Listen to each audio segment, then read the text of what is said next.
Assalamualaikum warahmatullahi wabarakatuh. Mitra-mitra sadayana penak deui nya sareng Kang Arit dina acara dongeng Sunda. Ieu dongeng Sunda anu nyana judul Anak Titipan Siluman seri K2. Mudah-mudahan mitra-mitra ieu dongeng teh ngajantenkeun panglibur kana kalbu pang beberah kana mana. Dina seri kahiji nyaeta nuju nyarioskeun Mang Omen anu angkat ti Bumina kumargi diseselan ku istrina nya. Dukanya mitra-mitra sadayana sumangga supados teh nyangkolong teh ngana waktos iya acara dongeng Sunda urang kawitan bae. Der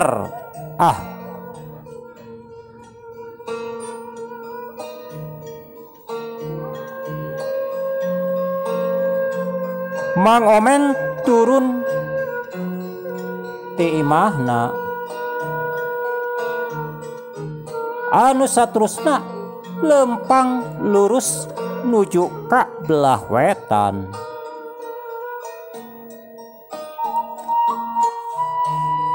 Bari mawa hate anu kacida nyerina, hatena gudawang lain di kieuna.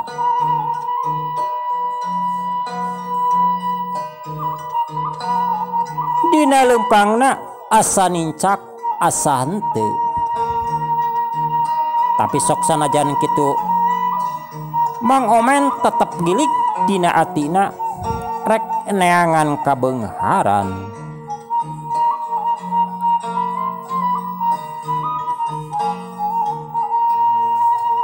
Panon poe mimiti kaluhur daharita geus mimiti nincak kana wanci tengah poe nyaeta sakitar jam 12-an.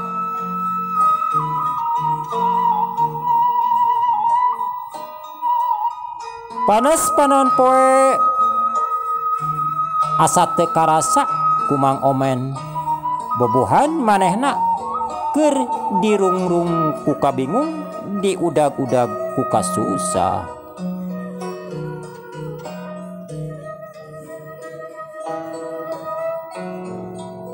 Hari-harita biiti inghak-inghakan cerik siga anu kanyanyerian. Tapi lila-lila mah cerikna leler. Ari geus kacerikeun mah dada biiti rada ngemplong. Teu cara tadi teuing. Ari hate leutik nama biiti asa boga dosa geus nyarekan kanu jadi salakina.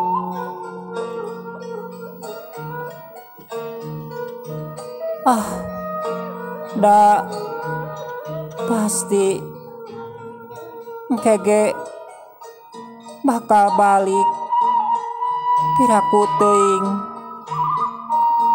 nu jadi salaki rek poho kitu cek pikirna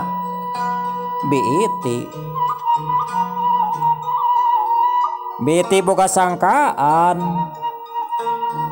yen Mang Omen pasti balik da biasa nage kitu. Lamun geus pasea teh Mang Omen tara poho nepikeun ka teu balik.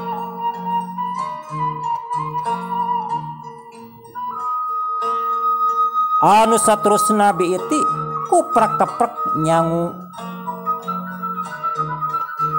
Lauk asin teu poho dibeulem, darek digoreng eueuh pisan minyak.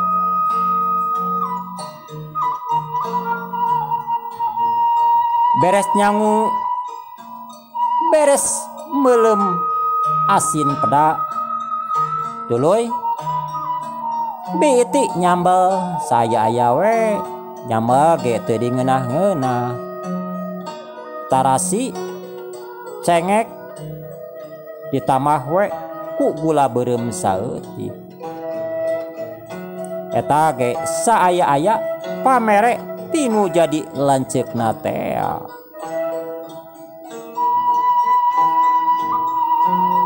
Beres nyangu jeung masak deungeuna anu saterusna gek Biti diuk dina jojodog bari kituna teh ngahuleng. Biti boro-boro hayang tuang anu puguh mah dadana ngadak-ngadak sesek. Hirup asa baringung kudu kumaha nya pilampaheun. Kumikiran nasib salila ieu asa kitu salah kieu salah. Jeung naha cenah anu jadi salaki bet ayeuna mah kedua dina usaha. Padahal lamun daek mah ngabedug nya lumayan we keur tuang duaan mah moal nepikeun ka katalangsara. Waktu teh terus nyerelek teu karasa geus asar deui. Biti lenga-lengo kituna teh bari nempoan kaluar nungguan anu jadi salakina. Tapi sanajan ditungguan salila-lila ge Mang Omen teu embol-embol. Sangu jeung deungeuna geus tariis deui. Aduh, kamananya hari Kang Omen? Wayah kieu can mulang. Da biasana ge lamun ambek tara nepikeun ka teu balik. Tara nepikeun ka katutuluyan. Nah kitu Kang Omen teh nyeri hate ku aing. Da pedah eta di sisia. Duh hampura Kang. Kuring kalepasan bakatku nafsu yang bakatku capek. Kitu cek gerentes hate Biti. Hatena handeueuh, hatena hanjelu, hatena kaduhung geus nyarekan nu jadi salaki. Pandi henteu-henteu ge salila 18 tahun teh kabungah kasenang geus kaalaman. Sapapait sama manis, sabagja jeung sacilaka, tuang tetuang rejeng duaan.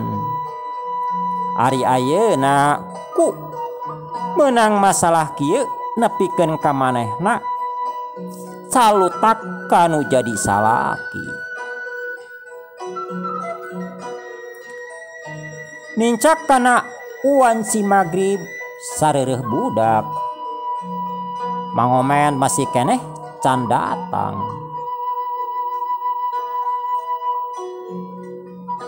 Atuh Biti hatena meuni teu puguh tagiwur lain dikieuna. Pangpangna mah asa boga dosa. Nepikeun ka jam 8 peuting Mang Omen can keneh datang. Atuh Biti teh meuni ngahuleng.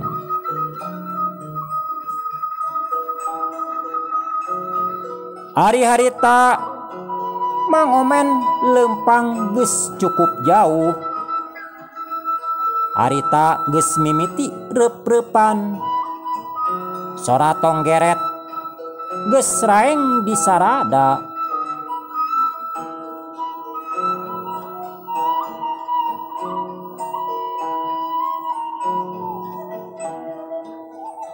Malahan mah lalai meninges rabul daratang. Da biasana mapan lalai mah sok nyumputna teh dina pucuk tangkal cau. Lamun di lemur mah sok nyumput dina kaso-kaso. Harita Mang Omen keur asruk-asrukan di jero leuweung. Aduh, aing teu karasa geus nepi ka leuweung tiis deui. Kitu cek Mang Omen. Dalamun keur kayaan teu susah mah pamohalan Mang Omen wani asup ka leuweung tiis. Sararea ge geus apaleun yen leuweung tiis teh loba sasatoan anu garalak. Jeung geus loba kabejakeun anu laleungit di leuweung tiis.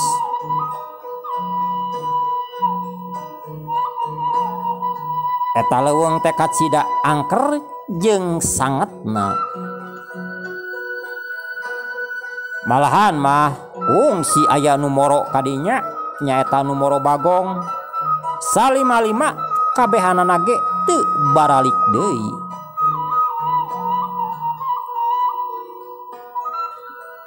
Tapi cek pamikir Mang Omen, top badak top mau rek dihakan mah teu nanaon ngan ulah nepikeun ka disesakeun. Kitu cek pamikir Mang Omen. Hirup net paehos teu jadi masalah. Hirup kagok daripada jadi hinaan batur. Hirup kagok daripada jadi hinaan tinu jadi pamajikan.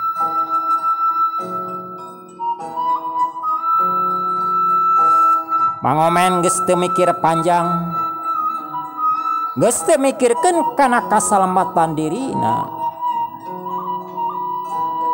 Keur kitu geleber.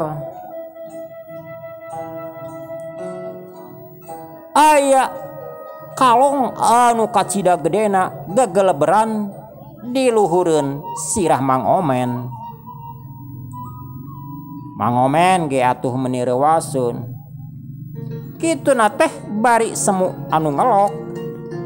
Da eta kalong teh siga arek nyamber ka dirina. Hus, balik tuh sia. Adi tuh, kasabrang ka Palembang, balik nama kurupuk. Kitu cek Mang Omen.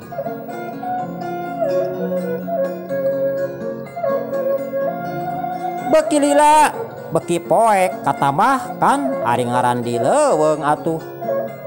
Pinuh ku tatangkalan, tangkal kai meuni rajeg. Anu kitu-kitu wae mah geus moal luas asup kadinya. Keur kitu geleger kadenge sora guludug dititurkeun ku sora gelap. Matak paur kadengena.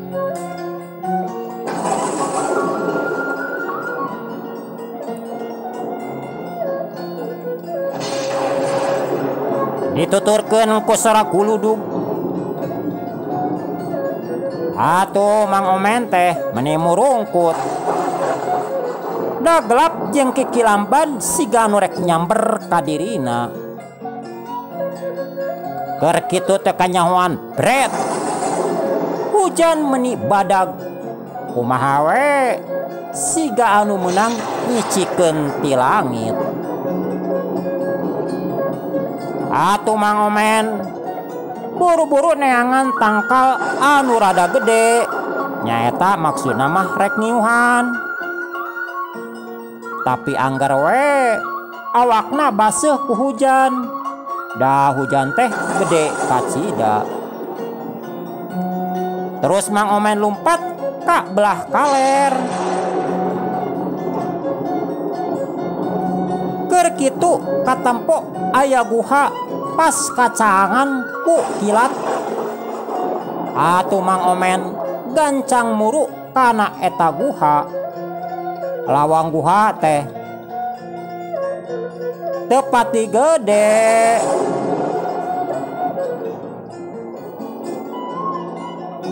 Kacirina mah leutik. Nyaeta teu mun cek cohagna mah ya paling ge asup saawakeun.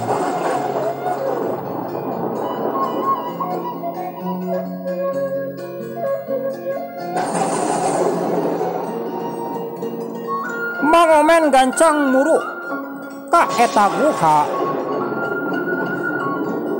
Anu saterusna Mang Omen asup ka jero eta guha. Ari barang asup ka jero mah eta guha teh lalega. Tapi di jero guha teh meuni poek kacida. Ngutakeun curug ge teu katampo bakat ku poek-poekna. Mang Omen gancang ngaluarkeun panekerna. Terus ditekeskeun. Bray paneker hurung.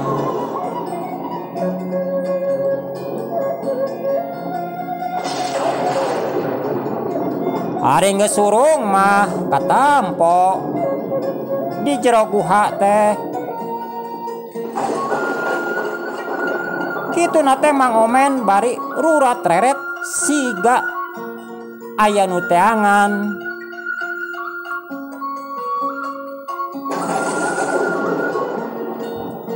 Maksudna Mang Omen teh rek neangan regang kai atawa naon we. Maksudna mah nyaeta keur ngadurukan supaya caang di eta jero guha. Tapi lapur. Di jero teh eueuh regang kai atawa naon bae anu bisa dibeulem. Tapi harita Mang Omen teu beakeun akal. Kabenaran di jero guha teh loba dangdaunan anu geus gadaring. Nyaeta daun anu arasup ka jero guha sigana mah katiup angin lamun aya angin gede. Terus ku Mang Omen dikumpulkeun teu burung daun anu geus garing teh loba. Anu saterusna eta daun ku Mang Omen diduruk. Bobohan daun anu geus gadaring babari dina hurungna teh. Atuh di jero guha teh ayeuna mah jadi caang. Mang Omen terus ngadeangkeun leungeunna. Bari kituna teh Mang Omen ngareretan di jero guha. Ari geus caang mah jelas katempo. Bereh katempo di jero guha teh aya batu anu kacida nemprak tur kacida gedena. Ari handapna pinuh ku lukut.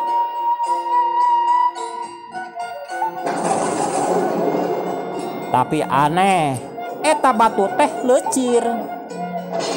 Siga anu mineng didiukan. Anu saterusna Mang Omen nuju kana batu. Nyaeta nuju kana batu tea. Gek Mang Omen diuk dina luhur batu. Tekung silila. Hujan teh mimiti leungit, mimiti ngaleutikan, da gelap ge geus teu kadenge deui. Nanti tinggal miribisna di luar teh. Aduh, mane geunaheun kieu ieu batu. Nah, batu teh leucir siga anu mineng adiukan. Kitu cek Mang Omen. Bari kitu nate goledag Mang Omen sare dina luhureun batu. Sigana mah bakat ku capek ngandreup Mang Omen sare meuni tibra karek meuni nyegrek. Sabenerna mah eta leuweung tiis teh hiji nagara siluman, nyaeta Siluman Oray. Kan ari ku panon lahir mah moal katampo, kecuali kudu boga elmu kabatinan kakara bisa katampo.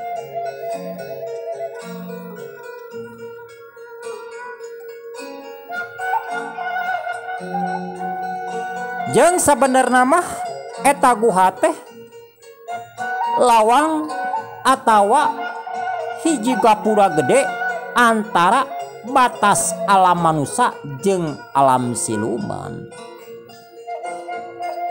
Jadi lamun jalma nu hayang beunghar, nu hayang munjung, nya mimitina teh asupna teh ti dinya.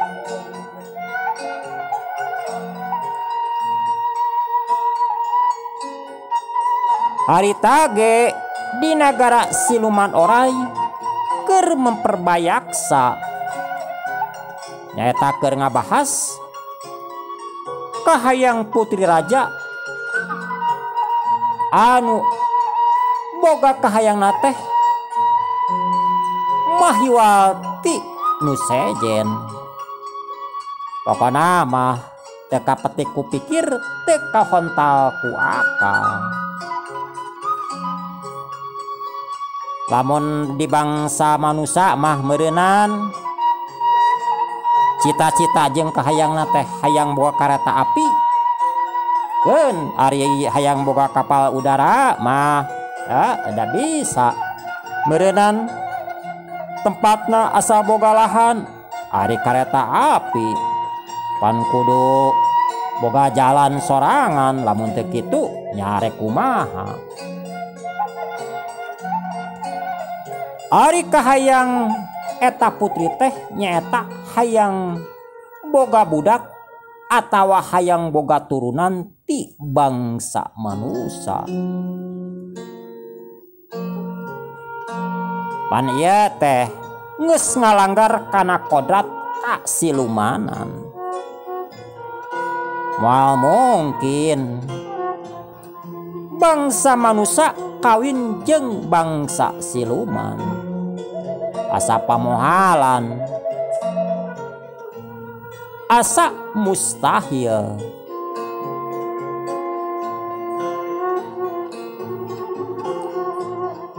Tapi ari ngaranna iblis mah da memang nami Mahiwal. Jeung intina mah tujuanana mah meureunan hayang nyoba-nyoba we kumaha rasana boga salaki ka bangsa manusia. Ari ngaranna Raja Siluman nyaeta Raja Siluman Oray teh Prabu Naga Batara. Prabu Naga Batara hiji raja anu gagah sakti mandraguna. Sakabeh prajurit, sakabeh para ponggawa, senopati, papatih jeung masyarakat atawa rahayat na nu aya di nagara Siluman kabehanana ge sieun paur lamun raja keur ngamu. Wibawa jeung komarana katamah ku gagah sakti mandraguna ari patih ngaran